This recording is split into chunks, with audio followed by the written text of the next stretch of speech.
Our guy Eric Flack, WUSA9, with us now. Whenever anything breaks along these lines, you know we're going to have Eric on the show. So, Eric, I'll ask you the question I normally ask here. What happened today? We know there's some kind of settlement, and there's kind of two different versions of the story. Obviously, what the AG put out, what the Commanders put out. What happened? What sense do you make of it?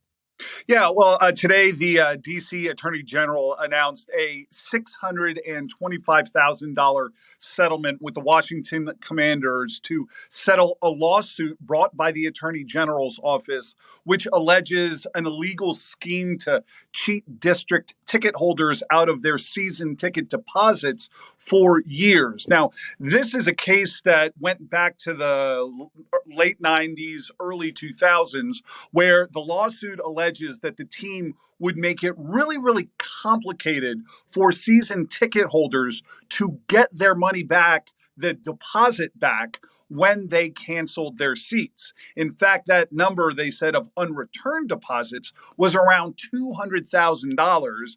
And the lawsuit also alleges that the Commanders not only knowingly did that, but then pocketed the money to kind of help their revenue. In fact, the lawsuit even says that Jason Friedman guy that we've heard about, who was working in the Commander's ticket office at the time this allegedly happened, went to the team and said, this violates their contract to do this. And the practice continued anyway.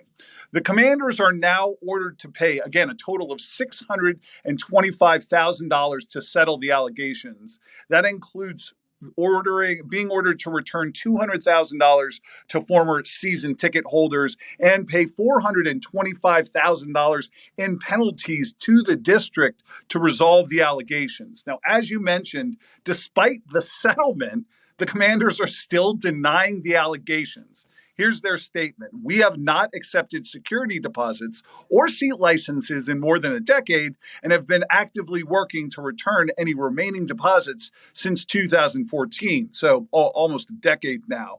The statement continued, we are pleased to have reached an agreement on the matter with the Attorney General and will work with the office to fulfill our obligation to our fans. Now, it's important to note that in November, just days after this D.C. lawsuit was filed, the Commanders settled a separate lawsuit with the state of Maryland, agreeing to pay them a $250,000 civil penalty for basically the exact same allegations, as well as being ordered to return season ticket deposit money to people who live in Maryland. Another investigation by the Virginia Attorney General's office into financial improprieties, presumably this same sort of stuff, remains ongoing in Virginia. Right, as well as the other investigations, which we'll circle back around. We might even play a game, Eric. We might have to see if we can get all of the investigations. But Name that investigation. Right. But all in all, if the Virginia, one is along these same lines, or one of the Virginia ones is along these same lines, they wind up paying something similar. We're going to be talking over $1 million in terms of penalties, paybacks, everything for what they did.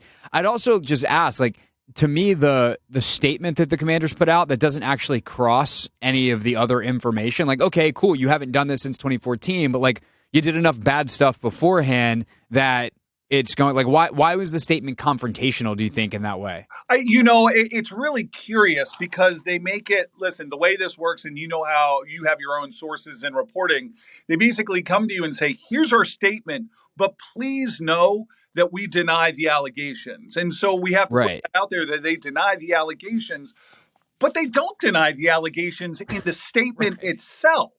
We have not accepted security deposits or seat licenses in more than a decade and have been actively working to return any remaining deposits since 2014. I guess that's the piece right there that they're saying, yeah, we might have had some leftover security deposit money, but we knew about that in 2014, and we've been working to get that back to our former customers. There's no big conspiracy here to pocket it, and we never tried to make it difficult. But the Maryland Attorney General, now the D.C. Attorney General, feel otherwise. In fact, the D.C. Attorney General telling me just a couple of hours ago, the evidence that we gathered during the course of this investigation demonstrated the team took advantage of its fans, its D.C. fan base.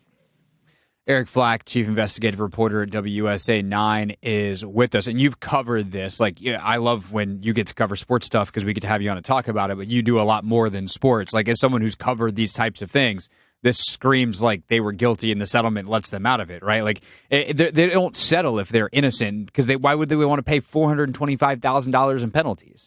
Yeah, there is a term in law when you are accused of a crime and you plead no contest. It basically means you're not pleading guilty, but you know that the evidence makes you look guilty.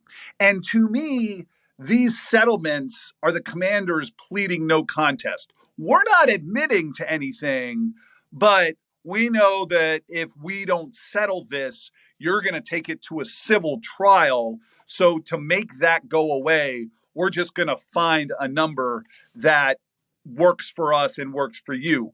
It is worth noting that the settlement that the commanders agreed to pay with DC, twice as big as the one that Maryland agreed to pay. I am told that Maryland actually had more season ticket holders that were impacted than DC. So the number went down, the amount of money that they agreed to pay went up.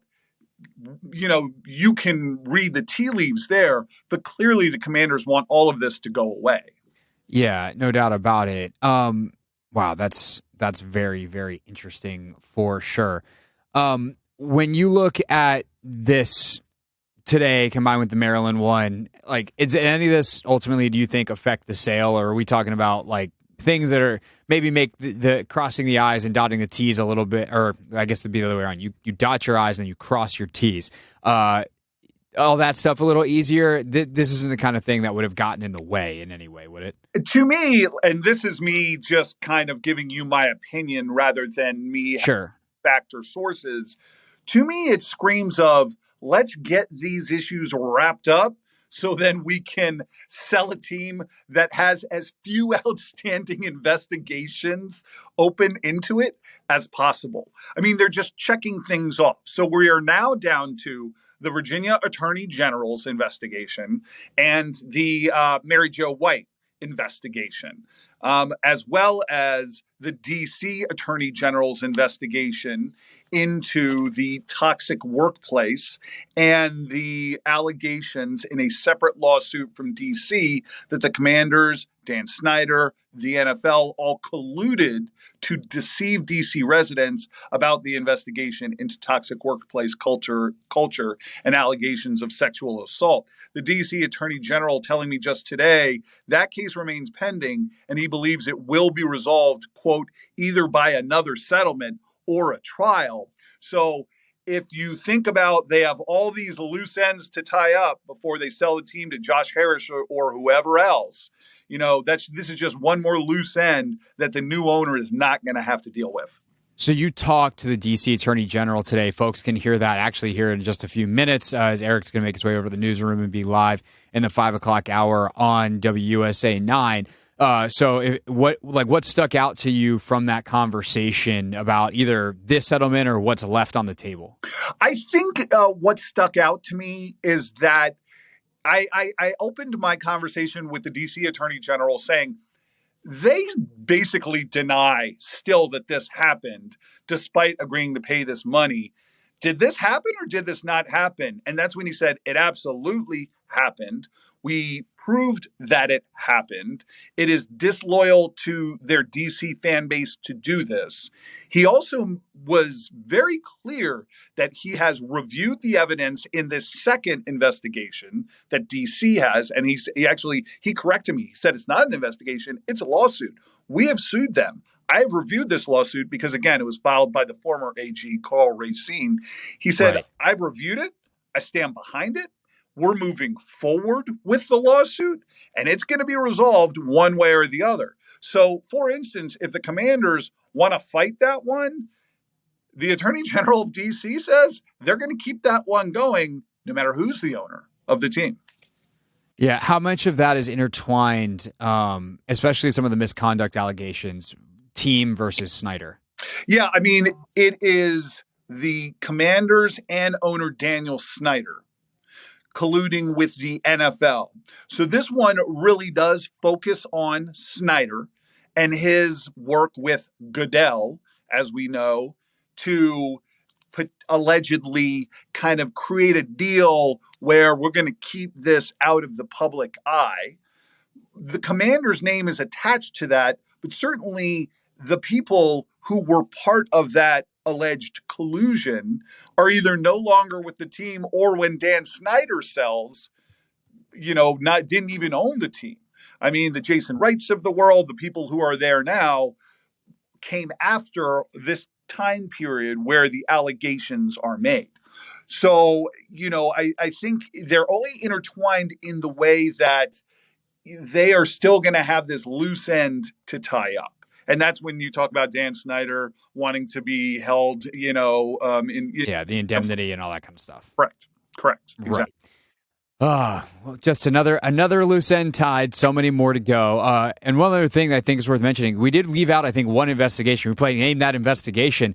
There's the federal one too, that's taking place in the Eastern District of Virginia, but Correct. A federal investigation with and that's like the Al Capone on taxes investigation. So that's fun. I'm sorry. It is hard to keep up with them all. I just start writing them on my hand every time I do one of these segments with you, so I don't forget one in the future. So thank you for reminding me of that one, Craig. Oh, you're so welcome. I think you should write it on your hand, and then every time when we're done, just go, I can't believe we're still doing this, and then facepalm it straight to the noggin. Exactly. I'll think about that for next time. Because sadly, there's probably going to be a next time. But I mean, happily for me. So. Yeah, say happily for me, because I love having you on. If you ever want to come on and do something else, you let me know. But in the meantime, I will certainly be texting you to say, hey, what's going on when there's an investigation to be had. He is WUSA9's chief investigative reporter, is Eric Flack. Eric, thank you so much, man. You got it.